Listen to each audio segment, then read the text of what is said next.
Lauren Groff, c'est une jeune auteure américaine extrêmement prometteuse qui a toujours beaucoup de presse.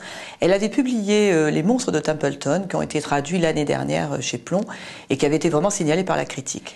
Et c'est une spécialiste des petits villages un peu Amérique profonde, avec des gens qui finalement ne sont pas forcément très heureux, mais qui sont un peu dans le déni de leur vie. Aujourd'hui, elle publie un recueil de nouvelles qui s'appelle Fugue, et elle reprend un peu ses thèmes de prédilection. Ça se passe encore en partie à Templeton.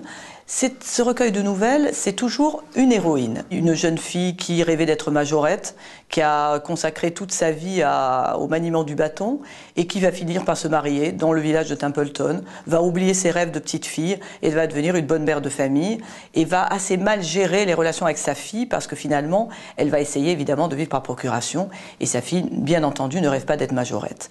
C'est une femme amnésique qui va se retrouver dans une ferme.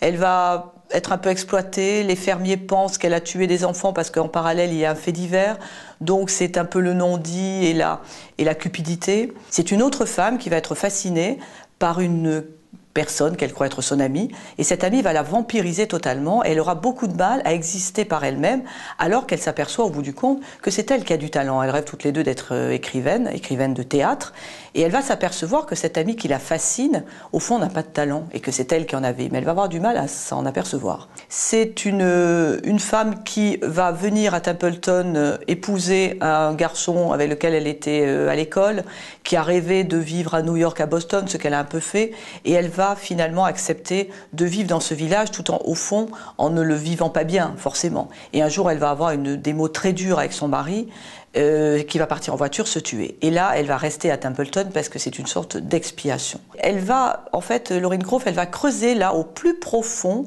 de ce qu'on ne veut pas s'avouer. Et ce livre-là, Fugue, est un livre un peu triste, un peu nostalgique. Est-ce qu'on est capable, finalement, de réaliser ses rêves?